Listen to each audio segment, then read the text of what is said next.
Le gouvernement du Québec a récemment lancé le Plan national de l'eau, visant à renforcer la protection, la restauration et la valorisation des ressources en eau, avec un investissement de 500 millions de dollars. Le plan, élaboré en collaboration avec divers partenaires, comprend 7 orientations principales, telles que l'assurance d'une eau de qualité, la protection des milieux aquatiques et la promotion d'une gestion durable.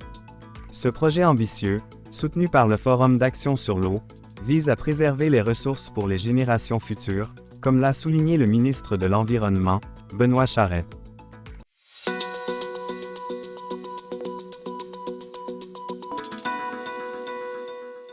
Le Parc national de Miguacha explore une nouvelle voie de développement en paléobotanisme, en complément à l'étude des fossiles de poissons. Olivier Maton, responsable de la conservation, mentionne l'intérêt de la paléobotaniste américaine, Patricia Jensel, pour les plantes fossilisées du Dévonien, présentes dans la falaise du parc. Jensel, ayant publié plus de 80 articles scientifiques, pourrait collaborer avec le parc, ce qui offrirait davantage de visibilité. Cette orientation a déjà mené à la découverte en septembre d'un nouveau fossile de plante, qui pourrait enrichir l'exposition du parc.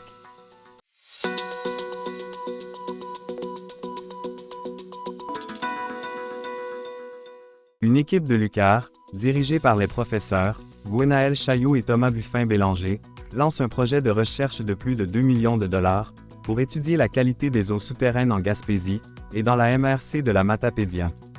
Financé par le Plan national de l'eau, le projet cartographiera les aquifères régionaux et analysera la quantité, la qualité et la vulnérabilité de cette ressource, particulièrement en zone côtière.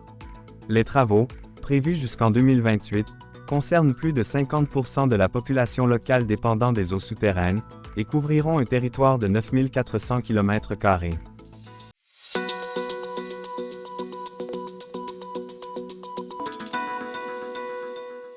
La démolition de l'ancien centre de service du ministère des Transports, à Gaspé, a été inspectée par la CNESST, qui a émis un avis de correction au maître d'œuvre, démolition des rivières. L'entreprise doit revoir ses procédures pour mieux gérer les risques liés à la présence de plomb et d'amiante. Des préoccupations concernant l'insuffisance des clôtures de confinement des poussières ont été soulevées, d'autant plus que des écoles et un centre de la petite enfance sont à proximité. Un suivi de l'inspectrice est prévu pour assurer la mise en place des correctifs.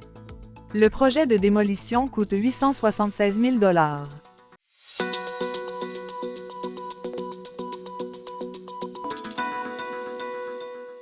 Un stratagème de falsification de données aurait provoqué des congédiements et suspensions chez LM Wind Power à Gaspé.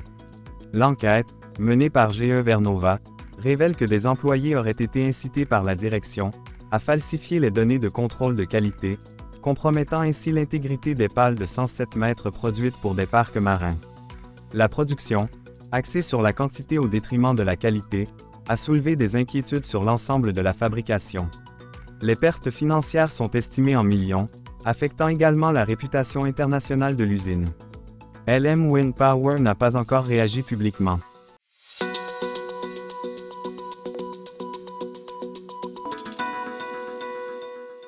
Daniel Leboeuf a été élu maire de Percé lors de l'élection partielle suivant la démission de Cathy Poirier en juillet dernier.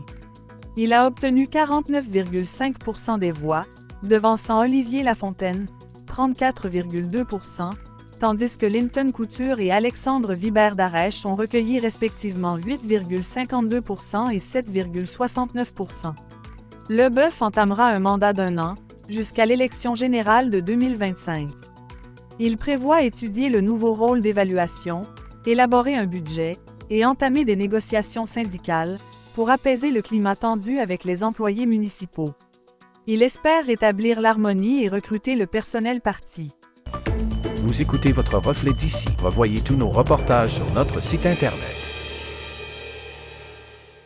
Marché Richelieu de Cap-d'Espoir, l'endroit où faire son épicerie devient un plaisir à découvrir et à partager.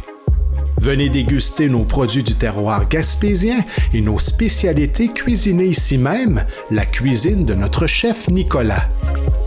Que ce soit pour le prêt-à-manger ou un dessert fait maison, pour des produits frais, de la bonne bière gaspésienne ou simplement pour le plein d'essence, rendez-vous au marché Nicolas de Cap-d'Espoir.